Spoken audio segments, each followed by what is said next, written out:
Bonjour les passionnés de voyage hors saison et loin des foules. Nous devons retrouver un ami à Bourg-Saint-Maurice pour y randonner. On passe par Annecy et nous trouvons enfin le temps de visiter cette petite ville au canot.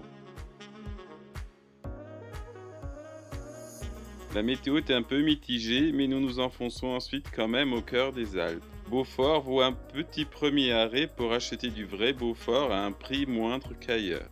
On monte au lac de Roseland et le Cormet de Roseland pour retrouver un paysage totalement alpin. Le ciel s'éclaircit heureusement quand nous passons.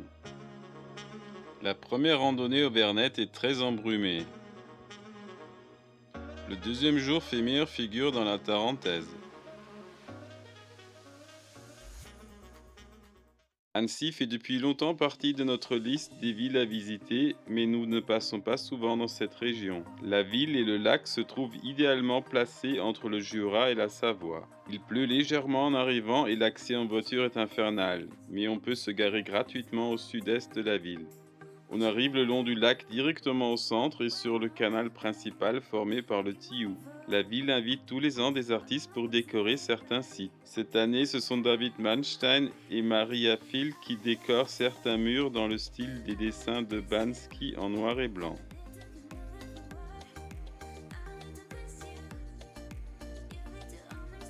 Nous ne sommes pas seuls ici. La météo instable pousse les touristes en ville. Mais on ne se marche pas sur les pieds car beaucoup de visiteurs sont attablés aux terrasses.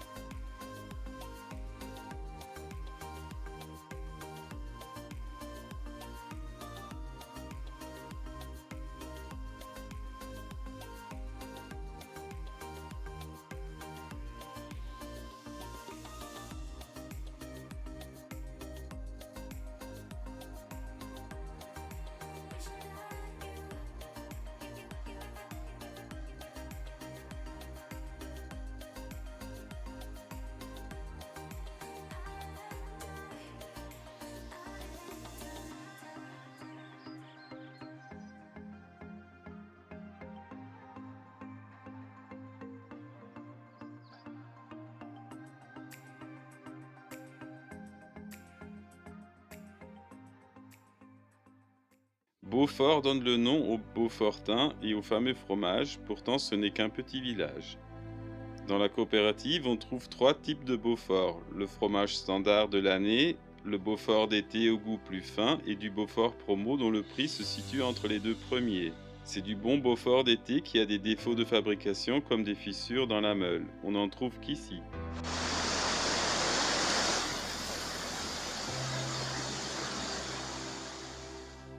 Le village est un bourg de grosses maisons dont certaines étaient des fermes avant.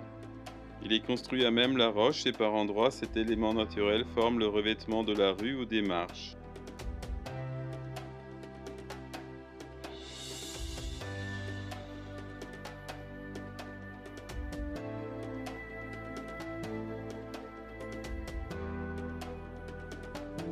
Par endroits, le temps semble s'être arrêté ici. Le lac de Roseland n'est qu'un lac artificiel formé par un grand barrage, mais une charmante chapelle orne la rive nord. C'est un édifice religieux construit en 1962 après que la chapelle d'origine avait été engloutie par le lac. Le panorama formé des montagnes autour est cependant très impressionnant.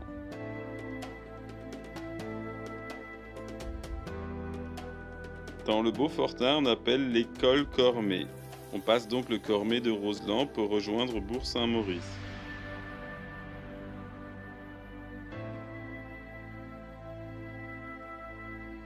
La montée de Beaufort passe par étapes pas trop pentues, mais la descente vers l'est est vraiment raide et dotée de nombreux lacets.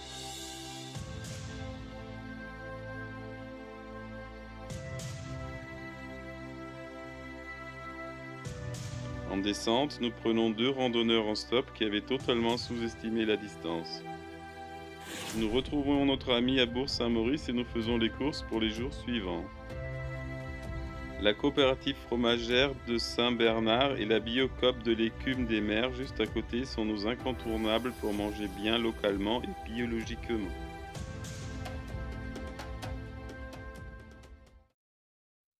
Notre première excursion en Savoie nous mène à plusieurs chapelles.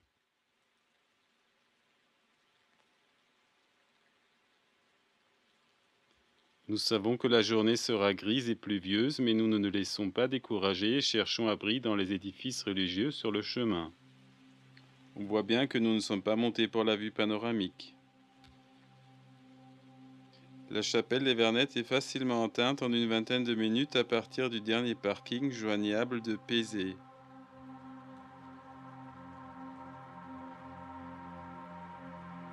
La chapelle, extérieurement un peu difforme, rayonne intérieurement par un baroque alpin très prononcé.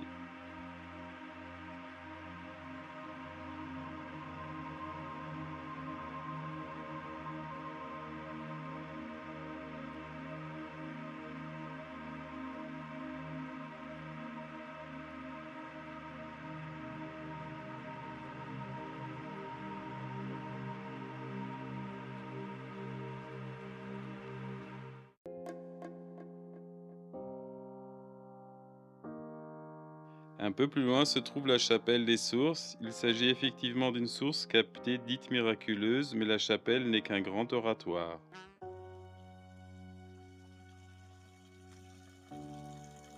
Nous pouvons cependant nous y abriter d'une averse orageuse très prononcée. Cet orage fait aussi dévaler des pierres et de la terre dans un ravin non loin d'ici. Le vacarme créé par les pierres fait penser à un glissement de terrain. Nous croisons plus tard le ruisseau de Poncé où passait le déluge une dizaine de minutes plus tôt. Ce cours d'eau descend du col de l'Entreporte et passe par une zone d'érosion prononcée. On voit les traces de terre et de rochers fraîchement déplacés dans le lit de la rivière. Le ruisseau s'est calmé, mais le chemin est arraché et la traversée est rendue difficile par la terre glaise qui couvre les bords. Pour revenir au point de départ, il faut d'abord remonter vers le hameau de Prac-Compué. Une autre chapelle curieuse nous y attend.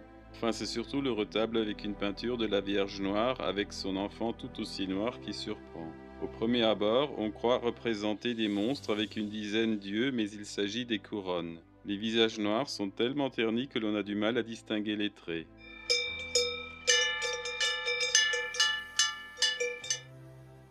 Notre deuxième jour de randonnée en Savoie se présente avec une météo beaucoup plus prometteuse. Au fond, le mont Pourri reste la plupart du temps dans notre champ de vision. Nous ne nous pressons pas et nous sommes vers 11 heures au point de départ du pré de Pierre-Giré au-dessus du Crau et de Sainte-Foy-Tarentaise. Dès le départ, nous laissons les dernières brumes matinales derrière nous. Notre but est le lac du Petit. Un autre but sous-entendu entre nous est de faire en sorte de ne pas prendre les mêmes sentiers pour l'aller et le retour. Cette dernière prémisse est difficile à remplir quand on reste dans une seule vallée, mais cela réussit quand même. À l'aller, nous contournons le refuge du Ruitor et après 2 heures et demie, nous arrivions au lac du Petit. Le Petit et le Grand sont les noms de deux cirques sous la crête qui forment la frontière avec l'Italie.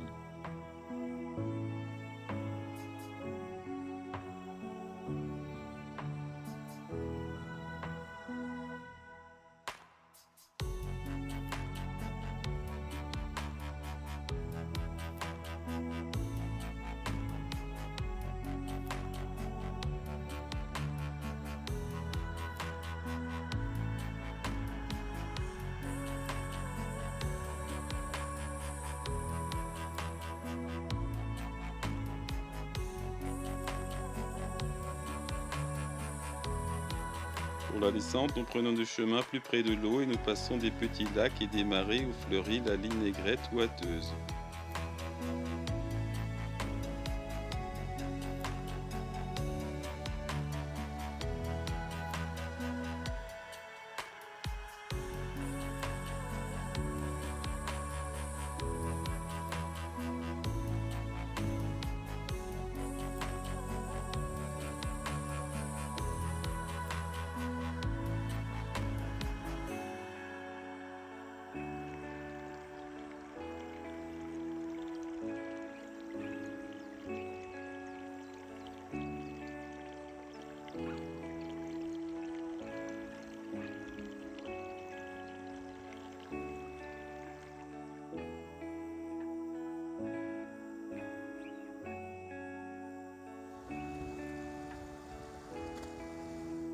Nous nous permettons une pause au refuge du Ruitor. Uniquement quelques militaires sont attablés à la terrasse. Le gérant propose des tartes faites maison avec des myrtilles de la vallée et aussi une bière spéciale au nom du refuge. Tout cela est très bon et très agréable sur la terrasse extérieure. Par contre, le prix de la bière défie tous les records. Dans le choc, nous n'avons pas noté le prix, mais cela devait tourner autour de 10 € par grand verre. Sachant que le chalet est accessible en voiture pour le gardien, c'est quand même un peu fort. Un épais brouillard nous enveloppe et il ne se dissipera que plus tard dans la vallée. Ne voyant plus grand chose, nous prenons la route pour la descente. Nous dormons une dernière nuit à Bourg-Saint-Maurice avant de nous diriger vers le Vercors.